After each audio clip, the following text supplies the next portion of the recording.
आपको अगर डिसीजन लेने हैं, किस आधार पर डिसीजन लोगे? आप परेशान रह रहे हो, आप ये कैसे जानोगे कि कहाँ गड़बड़ है? क्या ऐसा है जो अटक रहा है जिसकी वजह से आप परेशान हो? मैंने अपने जीवन से 30 ऐसे प्रिंसिपल्स को खोजा जिनसे मुझे कोई भी प्रश्न का उत्तर मिल जाता है। कभी भी डिसीजन मेकिंग करनी होती है तो बस एक बार आंखें बंद करनी होती है और उन्हें ध्यान से सोचना होता है, where am I going wrong, और वही बता देते हैं कि कहां से और कैसे ठीक किया जाए। छोटी सी एग्जांपल देता हूं। इन 30 प्रिंसिपल्स में से एक बड़ा बेहतरीन प्रिंसिपल है, एक्सेप्ट मोर, एक्सपेक्ट लेस। कितने शब्द हैं? 4। एक सिंपल प्रिंसिपल, लेकिन जैसे जैसे इस प्रिंसिपल पर आप मनन करते जाते हो और आप अपने जीवन में उतार के देखते हो कि आप लोगों से उम्मीदें ज्यादा कर रहे हो और उन्हें स्वीकार कम कर रहे हो। एक बैटल, एक जद्दोजहद कंटिन्यूअस बनी हुई है कि ये मेरा हक है, ये मुझको चाहिए, ऐसा होना चाहिए, वैसा होना चाहिए।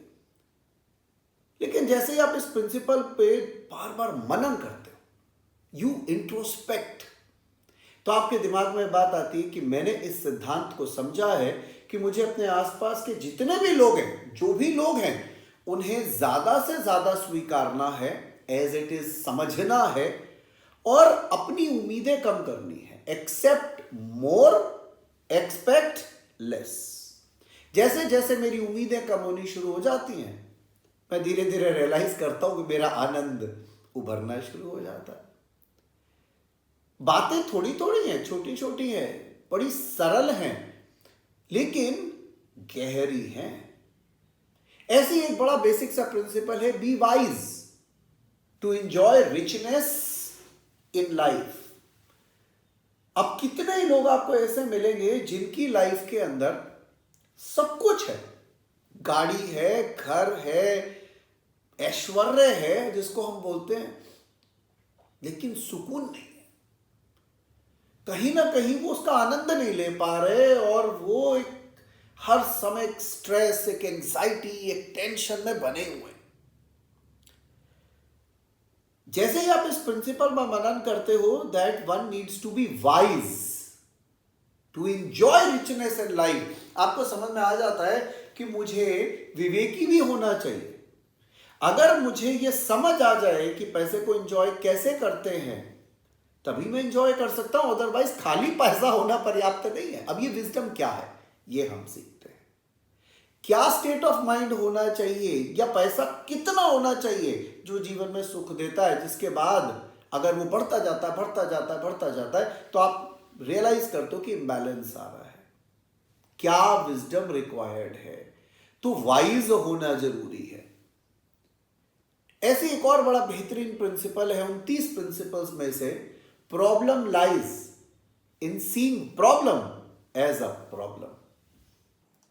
ये माइंड का खेल है कि वो परेशानियों को ऐसे दिखाता है जैसे गांठों में गांठ, गांठों में गांठ, गांठों में गांठ लगी हुई है। माय गॉड, खुल नहीं सकता है। लेकिन हम ये समझने की कोशिश करते हैं कि बस एक सिरा चाहिए किसी भी उलझी हुई चीज को सुलझाने के लिए, आप में पेशेंस और वो सिरा हाथ लग जाए। तो सबसे पहले ये जो परेशानी शब्द है, ये जो प्रॉब्लम शब्द है, इसे दिमाग से हटाते हैं कि जब भी आप ये सोचते हो कि मैं प्रॉब्लम में फंस गया हूं, तो आप फंस गए हो।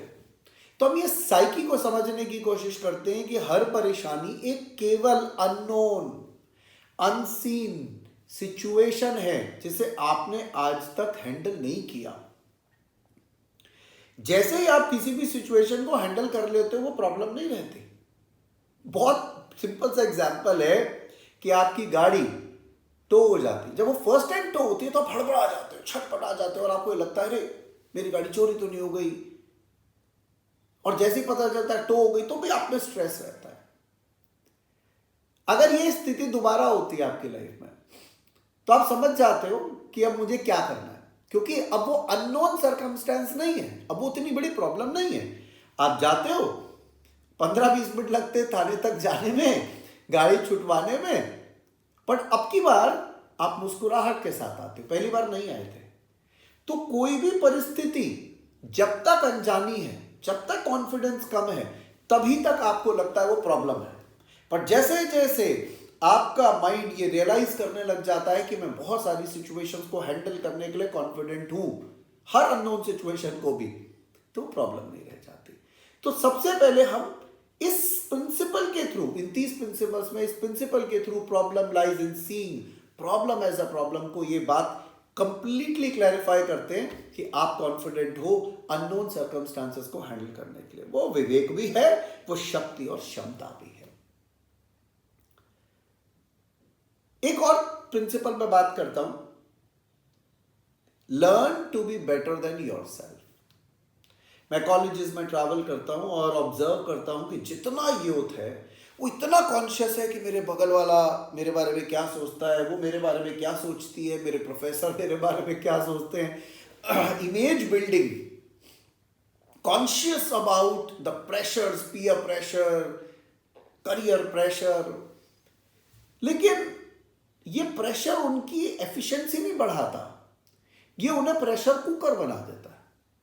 वो कॉन्शियस होके ऐसे बहुत सारे काम करते हैं जो उनको नहीं करने चाहिए, वैसी बहुत सारी चीजें करते हैं जो उनको नहीं करनी चाहिए। तो सिद्धांत क्या कहता है?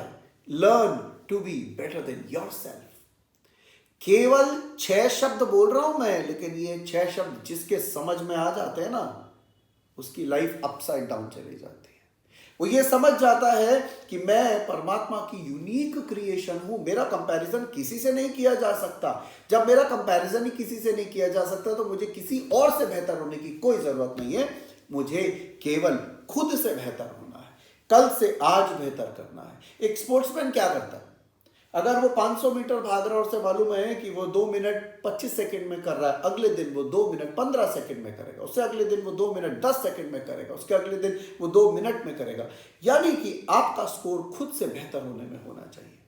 अगर आप किसी और से बेहतर होने की कोशिश कर रहे हो तो आप एक स्टैंडर्ड बना रहे हो और स्टैंडर्ड से बेटर हो, पर वो स्टैंडर्ड भी चेंज होता रहता है। तो कितनी साधारण और सरल सरल प्रिंसिपल्स हैं, लेकिन ये प्रिंसिपल्स हमारे जीवन में हमें डिसीजन मेकिंग में मदद करते हैं।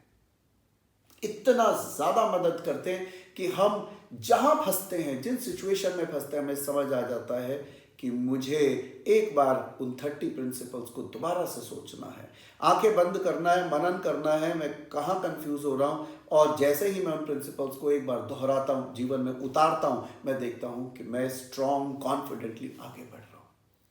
आत्मंथन प्रिंसिपल्स ऑफ लाइफ एक प्रोग्राम रन करता है। मेरे जीवन के वो 30 आधारशिलाएं जो मैं समझता हूं कि किसी के जीवन को भी प्रकाशित कर सकती हैं। They can help you to live better, to live simple, to live stronger, to live wiser. So we invite you to Aatmanthan to catch up the trainings and improve your life.